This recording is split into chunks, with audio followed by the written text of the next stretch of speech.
Hi అండి అందరికీ welcome back to crazy sisters. అందరూ ఎలా ఉన్నారండి? ఈ మధ్య వీడియోలు అయితే రావట్లేదు కదా. సో ఏమైందంటే నా ఛానల్ అయితే పోయింది, మళ్ళీ తిరిగి వచ్చింది. ఎలా వచ్చింది ఏంటి అనేది కూడా నేను ఒక వీడియో చేస్తానండి. సో ఈరోజు అయితే మనం ఉల్లిపాయ మిర్చి బజ్జీ అయితే ఎలా తయారు చేయాలో చూద్దామండి.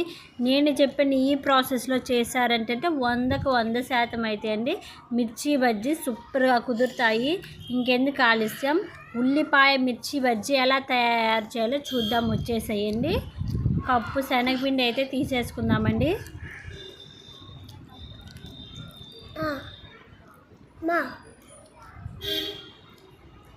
ఇప్పుడు మనం శనగపిండిలో టేస్ట్కి సరిపడ్డ సాల్ట్, అలాగే చిటికెడు బేకింగ్ సోడా వేసి అంతా కలిసేలా ఒకసారి అంతా కలిపేద్దాం. తగినన్ని వాటర్ పోసి సో ఇలా మెత్తగా అయితే కలిపేసుకోవాలి, ఉండలు లేకుండా.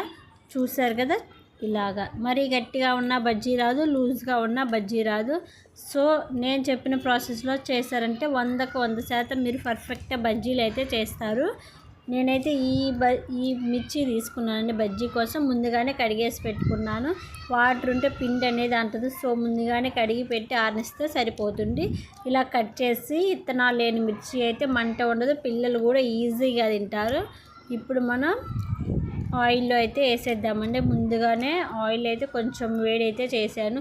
సో ఇక్కడ వేడి చేసేటప్పుడు ఒకటి గుర్తుంచుకోవాలండి, బజ్జీ ఉడకబెట్టేటప్పుడు ఎక్కువ ఆయిల్ కాగినా సరే ఆ బజ్జీ పర్ఫెక్ట్గా రాదు. సో మిరపకాయ అనేది ఉడకదు. అలాగని తక్కువ కాగినా కూడా బజ్జీ పర్ఫెక్ట్గా రాదు. మనం చూసుకొని అయితే చేసుకోవాలి. బజ్జీ ఉడికేలోపు ఉల్లిపాయ బజ్జీ కదా, మరి మెయిన్ కావాల్సింది ఆనియన్స్ కదా. సో వచ్చేసేయండి. ఆలోపు మనం ఆనియన్స్ అయితే కట్ చేసుకుందాం. వీలైనంత సన్నగా ఆనియన్స్ అయితే మనం కట్ చేసుకోవాలి.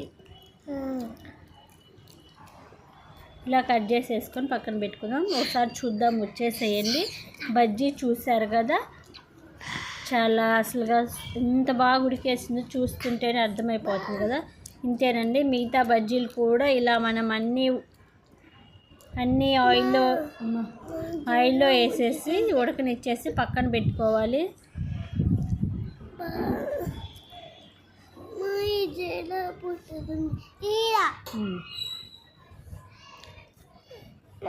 ఇప్పుడు చూసారు కదా, బజ్జీలన్నీ అయితే రెడీ అయిపోయాయి. ఇప్పుడు మనం చాకుతో బజ్జీని అయితే కట్ చేసుకుందామండి. ముందుగా కట్ చేసుకున్న ఆనియన్స్ ఉన్నాయి కదా, అవి అయితే పెడదాము. అలాగే ఉప్పు కారం కూడా కలిపేసి పక్కన పెట్టాను. చూసారు కదా. సో ఇంతేనండి, ఇంక ఈజీ. బజ్జీని అయితే మధ్యలో కట్ చేసుకొని సన్నగా తరిగిన ఆనియన్స్, ఉప్పు కారం వేసేసి ఇలా అన్నీ పెట్టేసుకున్నామంటే ఎంతో రుచికరమైన బజ్జీ అయితే రెడీ అండి. చూసారు కదా, పైన వచ్చేసి ఎంత బాగా ఉందో కదా ఉల్లిపాయ బజ్జీ.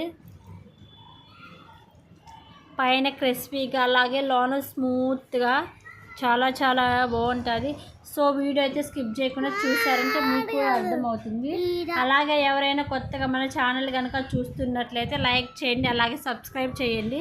సో మీరు కూడా ట్రై చేయండి. ఉల్లిపాయ బజ్జీ ఎలా ఉందో కామెంట్ చేయండి. చూసారా, చూస్తుంటేనే నోట్లో అయితే నీరు ఊరిపోతుంది.